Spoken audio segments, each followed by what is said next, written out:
You want to hear something crazy? Steph Curry averaged 24 points, 5.9 rebounds, and 5.7 assists in the series against the Rockets that he just finished off. The crazy part of it is the 5.9 rebounds. Jimmy Butler averaged 6 rebounds in the series, and Draymond Green averaged 5.6 rebounds in the series. Steph Curry essentially led his team in rebounds despite being the smallest guy on the roster and being the oldest guy on the roster. Now that is an amazing stat and an amazing feat, amazing accomplishment, just incredible two-way play from Steph Curry. But you have to ask yourself, is that the most viable way for the Warriors to operate, where 6'2", 37 years old Steph Curry has to lead the Warriors in rebounds? Doesn't that sound just a little bit too taxing? Does he really have to do this much? Shouldn't the game be made easier for him instead of making it more difficult for a guy who's already playing while dealing with a ridiculously sprained thumb? I mean, the thing looks practically disfigured. All the while he's getting top locked all day and night, grabbed left and right, double teamed, triple teamed, and basically being treated like he's Reggie Miller, Michael Jordan, Shaquille O'Neal all at the same time. When you look at the way defenses cover Steph Curry, that's what it feels like. On top of that, again, despite being the age that he is, he's just playing at such an elite level when it comes to the defensive end of the floor, and the level of effort, his anticipatory ability is at the highest level. And the level of physicality that he brings to the Warriors is at the highest, and the highest of championship caliber levels. And the thing about that is that that ability would be amplified and would look even more prominent, and the Warriors would look that much more dominant if he had just one more piece on the floor at the same time that would ease some of the load on Steph Curry. And that, of course, is going bigger. Hello friends, welcome back to the channel. As always, if you like the content so far, be sure to subscribe, hit the notification bell, and hit that like button so that this video gets out to all the basketball fans out there. Obviously, there's a real short turnaround when it comes to the series against the Timberwolves. I've gotten a lot of questions and requests when it comes to covering in terms of what I think of the series, what are the odds of the Warriors coming out on top, what strategies are needed, who are the key pieces, etc, etc. So in this video, I want to loosely cover what needs to happen for the Warriors to beat the Timberwolves. And yes, they can absolutely beat this team because once again, the Warriors have the best player in the series on their side. Don't you dare go and tell me that you think Anthony Edwards is better than Steph Curry, because he's not. Much credit to him. He's a player that is evolving and improving. You look at the three-point shooting that he was able to display this season, and the level of improvement is pretty shocking, but not necessarily surprising when you think about the time that he spent with Steph Curry over the summer and what tends to happen to players when they pick up stuff from Steph Curry. Same thing with his teammate Dante DiVincenzo, right? When DiVincenzo became a teammate of Steph Curry, his shooting ability fundamentally changed, and he himself talked about how Steph Curry really helped change his career when they were teammates a couple of years back. Having said that, earlier in the season, Anthony Edwards talked that smack to Steph Curry and the Warriors after beating the Warriors in the first game they played this season.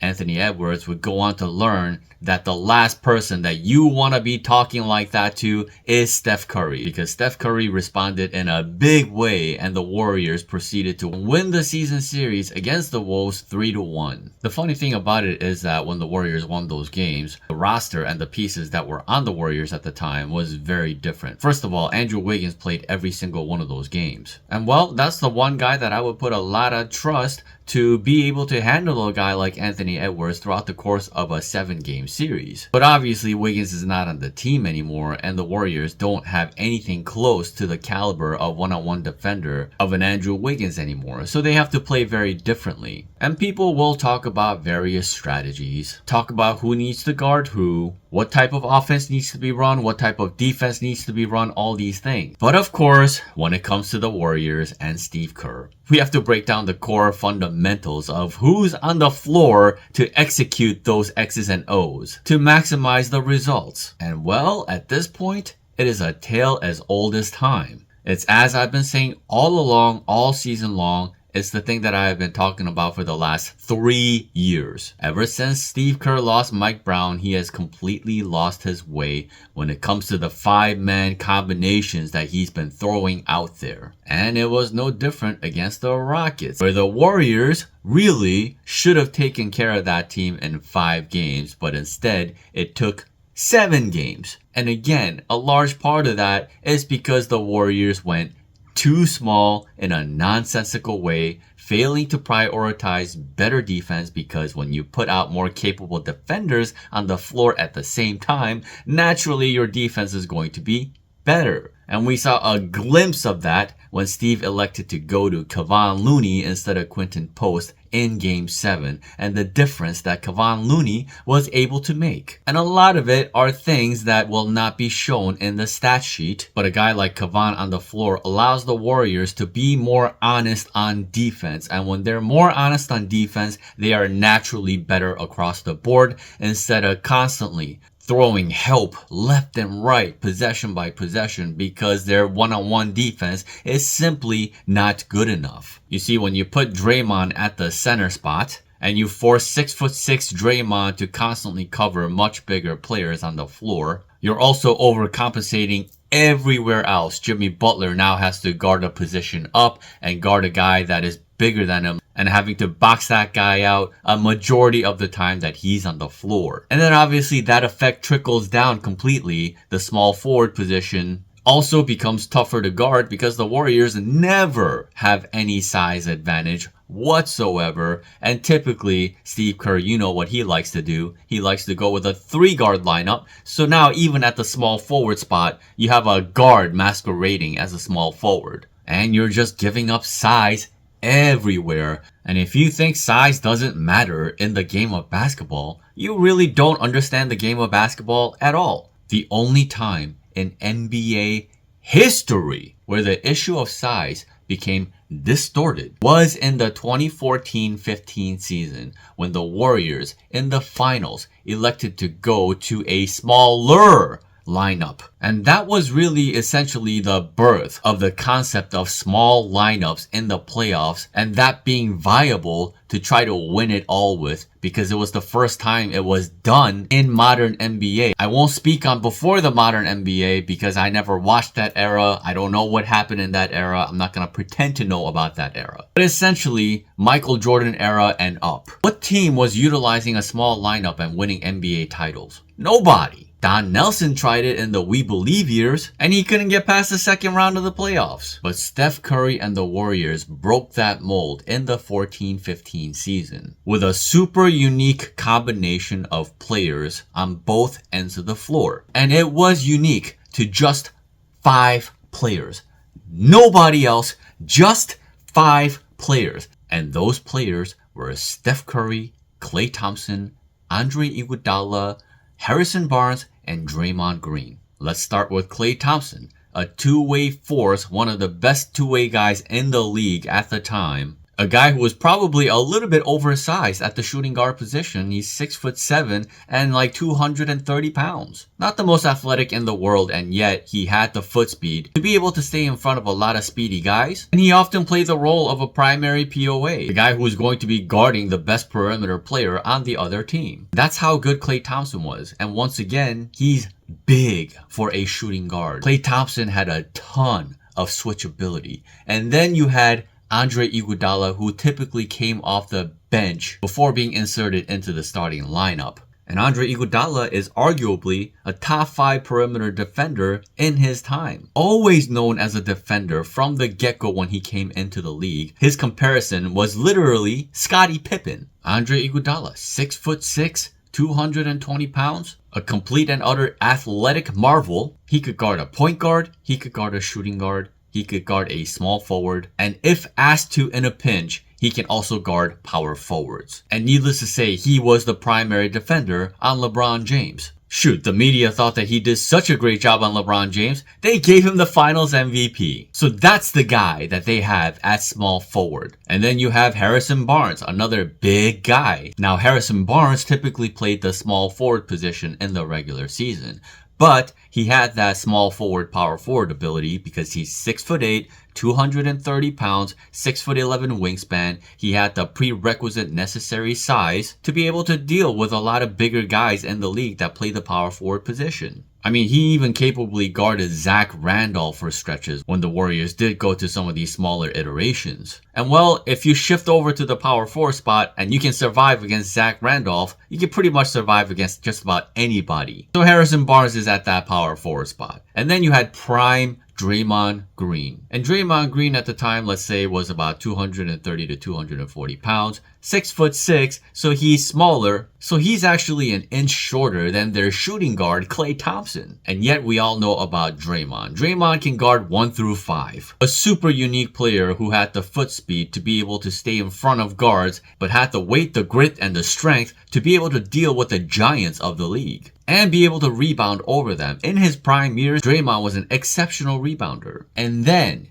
you have Steph Curry, listed as 6'3" at the time. And by that time, Steph Curry was not as strong as he is now, but he was very strong. He had fundamentally changed his career by working on his strength because he had a lot of ankle issues at the time. So to resolve that issue, he fixed his body from the ground up. So he was very strong, very tough, and no matter who you put in front of Steph Curry was able to stay in front of that player. Even when he had to switch on LeBron James, if you know, LeBron James's overall efficiency tanked whenever Steph Curry was in front of him. And that's because Steph Curry never backed down whenever LeBron James was in front of him. He always used his body to force LeBron to methodically back him down. And when you do that, you slow down the other team's offense and you allow the rest of your team to be able to rotate properly and do the things that they need to do to stay connected on defense. So what I'm saying is this. At the point guard position, if your point guard does not do his job defensively, is a weak defender, can be exposed, can be targeted, is not a good rebounder, is not to be taken seriously on that end of the floor, the small lineup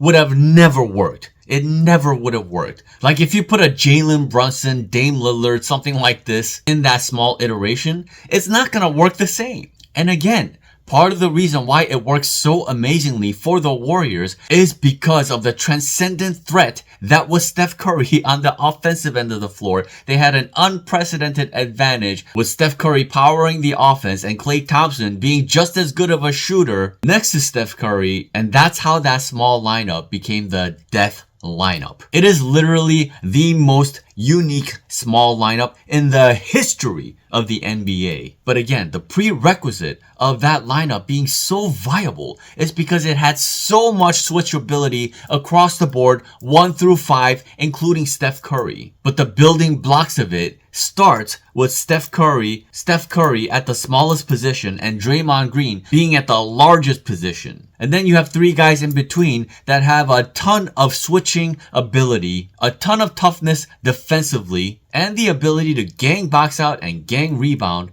And just as importantly, having a power forward next to Draymond that is good enough to be able to handle themselves when dealing with the other team's power forward. If you are weak at that position next to Draymond, the whole thing falls apart. So even though the Warriors were smaller, they actually still had a lot of size across the board. It was a bunch of wings. Klay Thompson, a 6'7" wing. Andre Iguodala, a 6'6" wing. Harrison Barnes, 6'8", capable of being a wing, but also capable of being a power forward. So now as you get to that power forward and center spot, you have a lot more versatility there. For example, if they didn't have Harrison Barnes and they decided to overextend some of the guys that were on the roster. For example, if you put Andre Iguodala at power forward instead of Harrison Barnes, and then you put Klay Thompson at small forward instead of at shooting guard, and then at shooting guard, let's say you put like Leandro Barbosa in there or something, or even if you put Sean Livingston there, that no longer has the same force. So it wouldn't provide the same level of unprecedented advantage when it's specifically the 5 guys that I mentioned. And as you know, the Warriors went on to have some other iterations of the small lineups, including when they put Kevin Durant at the power forward spot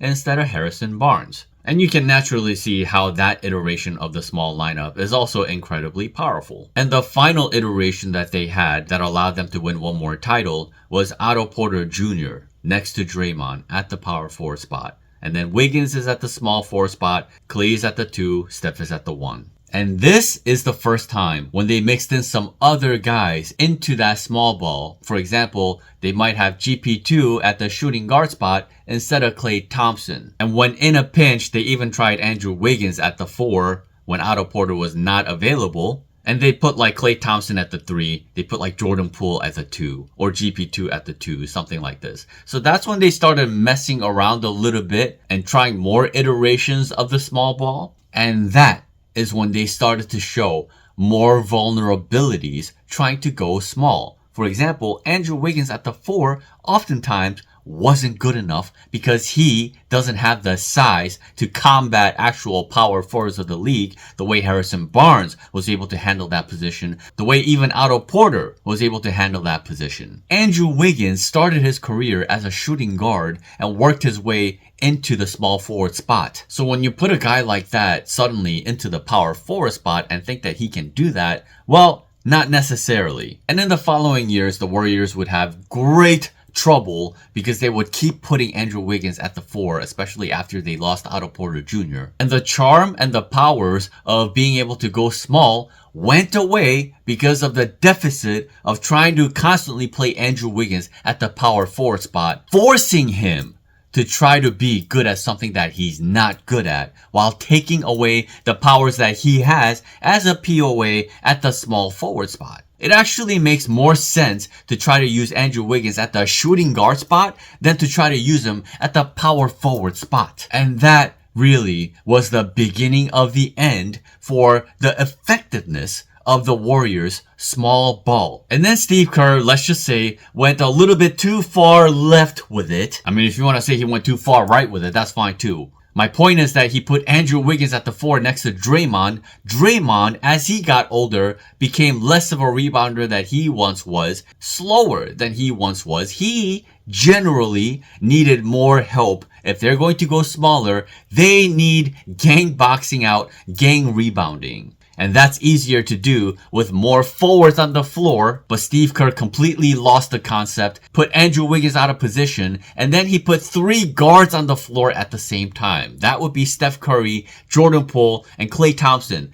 Post-surgery Klay Thompson. Post-2 surgeries Klay Thompson. A guy who is no longer even a viable POA option, and yet you're asking him to play the most athletic position at the small forward spot. And then you put Jordan Poole at the shooting guard spot. He's a 0 on defense. Especially after he got punched by Draymond, he chose to become an extra 0 on the defensive end of the floor. And yet Steve Kerr is using this nonsensical iteration of a small lineup all day and night, and they failed miserably running those lineups. Yeah, that lineup that I just talked about, Steph Curry, Jordan Poole, Klay Thompson, Andrew Wiggins, and Draymond Green, was actually the 3rd most used lineup combination in the 22-23 season, and that was a net negative -2 on the season. And you want to hear something crazy? Steve even tried a lineup of Steph Curry, Jordan Poole, Klay Thompson, Jonathan Kuminga, and Draymond Green. And that unit was like a -30. But it didn't matter to Steve Kerr. He just got lazy with it. He's just like, well, small lineups have always worked for me in the past, without using any common sense, without realizing that it was never really an iteration with 3 guards constantly on the floor at the same time. Draymond does not have enough help in the front court. Guys that cannot play the power forward position are being put at power forward position left and right. And these concepts are completely failing the Warriors, and the Warriors get booted out of the second round of the playoffs. And then the following season comes, and then it just becomes a complete and utter joke. You're seeing the most laughable combinations of players that are small across the board that you have ever seen in your life. And Steve Kerr and his coaching staff are just casually going with it. The tiniest backcourt you've ever seen in your life, Chris Paul, Steph Curry, are being played on the floor at the same time next to another guard. And again, a combination of Andrew Wiggins and Jonathan Kuminga are being put at the power forward spot all day and night and making everybody look worse across the board. Which leads to this season. Obviously, that was pretty long-winded, but it was completely necessary to help explain once and for all why the small lineup, the original small lineups were so good and why they thrived and how they had size across the board. Even though they were smaller, they still had size across the board to make it work. But Steve is no longer doing those things, which is why you're constantly getting these mixed results, even with Jimmy Butler now on board. Jimmy Butler, a guy who was capable of playing power forward because he has just enough size at 6'7", being 230 pounds. Very, very strong and tough individual. But it's been shown that Jimmy Butler and Draymond Green on an island trying to protect a 3-guard lineup with no rebounding ability outside of Steph Curry is not good enough. You're taxing these players. The Warriors have more viable combinations they can play to make the game easier. Ultimately, you go to these lineups to make the game easier and have great advantages. And the Warriors don't have good enough of an advantage to be running a 3-guard lineup all day and night and then going super duper extreme with it and starting those lineups in the playoffs. They barely got away with it in the first round against the Rockets. And even then, Steve Kerr had to let go of his stubbornness and utilize Kevon Looney a little bit more.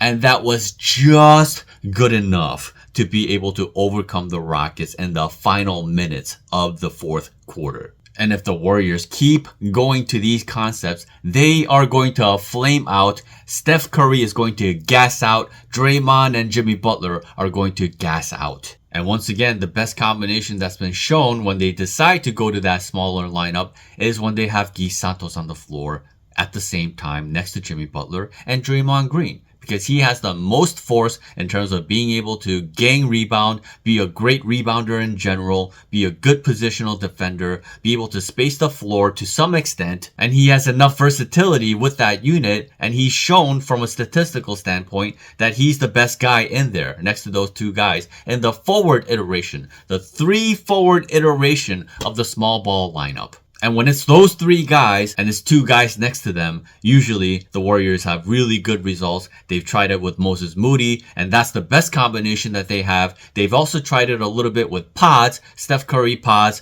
Guy Santos, Jimmy Butler, and Draymond, and that also proved to be really good. We haven't seen an iteration of it with Buddy Hield in there, but I would imagine that that would end up being pretty good as well. And that is the biggest key of all. See, the Warriors...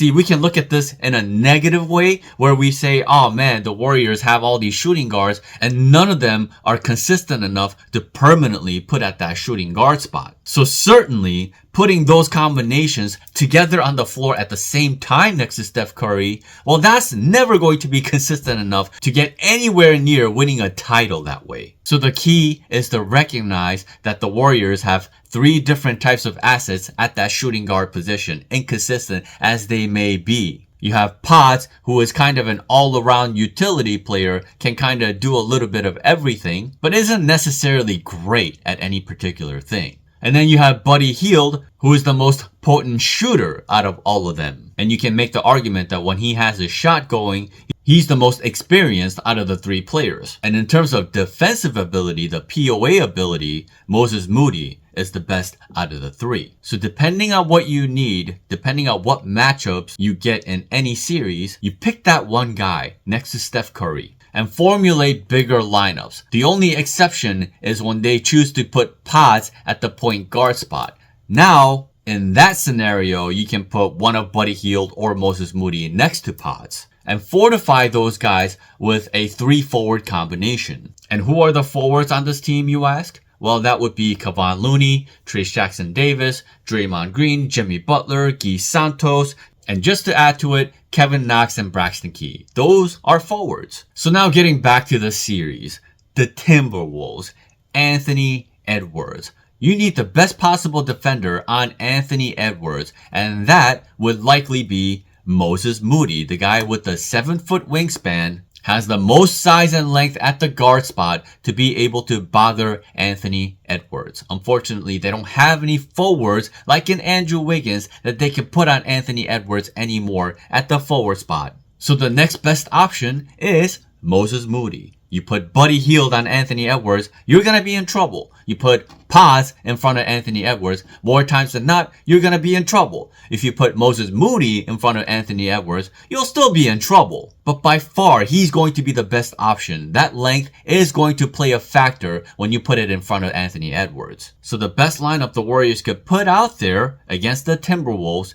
is Steph Curry, Moses Moody, Jimmy Butler, Draymond, and Kevon Looney, or Trayce Jackson-Davis. The last 2 times the Warriors beat the Timberwolves in the regular season, Trayce Jackson-Davis was the starting center. And what's funny about it is that the last 2 times the Warriors played the Timberwolves at the power forward spot, because they were missing Draymond at the time, they put Kyle Anderson in one of the games as the starter, and then the other game, they started Guy Santos at power forward next to Trayce Jackson-Davis. And then Andrew Wiggins was at the small forward spot for both of those games. 3 forward combinations, and they were able to beat the Timberwolves. And it's still really wild to me that people don't realize the potential of the Warriors defense when you put Jimmy Butler, Draymond Green, and Trayce on the floor at the same time. Let go of worrying so much about the spacing aspect of it. Recognize that there's going to be different stretches of the game where the defense is going to be more important. And if you prioritize the offense around Steph Curry, who is the spacing, and create a different type of offense with better screeners on the floor, you also have to consider vertical spacing. You have to consider the amount of spacing that becomes available to Steph Curry when better screeners are on the floor at the same time. And you also have to be able to consider the transition aspect. When they play better defense, they get out in transition more. And if you can get easier buckets out in transition when the defense is not set up, that's another viable way for the Warriors to score. But the biggest key factor is recognizing that you can play better defense, take the confidence away from the other team. And once you set that tone, now you can go to different iterations. You can go to smaller lineups at times, different combinations that does prioritize spacing. And there's going to be different times and opportunities where you can put Steph Curry next to Buddy Hield, you can put Paz next to him, you can put Moody next to him. But at the end of the day, they are protected defensively with 3 bigger bodies. And this fundamental aspect is the most important thing for the Warriors above all else against the Timberwolves and everybody else that is going to be remaining after that. Another thing that you have to consider when they go bigger is that they can get easier paint points, which is gigantic, super important in the playoffs. To be able to get easy points, you need finishers on the floor. When you have a bunch of guards and Draymond Green, you don't have enough finishing ability. You don't have enough paint points. You cannot penetrate enough. Everything is a jump shot, jump shot, jump shot.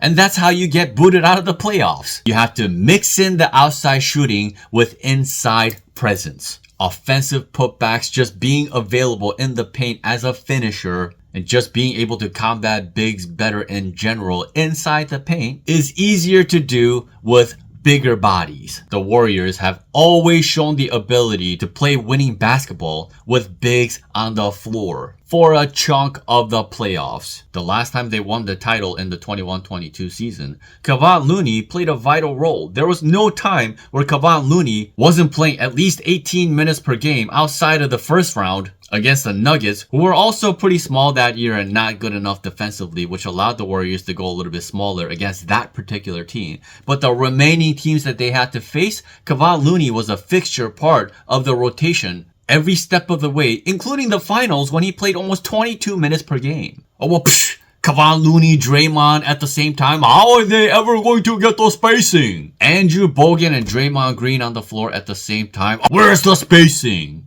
The game of basketball isn't purely always just about the spacing. People have lost their minds under Steve Kerr, thinking that that's all that matters, and somehow that spacing is more important than setting up your defense. How did playoff teams before the Warriors ever survive without spacing? Tim Duncan and David Robinson? I mean, there are endless iterations where you say there isn't enough spacing, and yet there's always a viable way to play strong basketball with 2 bigs on the floor at the same time. We literally just witnessed it with Alperen Şengün and Steven Adams. So Steve Kerr needs to get this aspect of the game corrected. He went too extreme with small ball and he needs to start getting away from it some. The Timberwolves will throw Gobert, Julius Randle, and Naz Reid at the Warriors. And they need to be able to combat that to some capacity. You literally saw the Lakers, a super talented team, and yet they were just too small against the Timberwolves. And the Warriors just don't need to be making the same mistake because they have the bodies to be able to deal with it. Literally,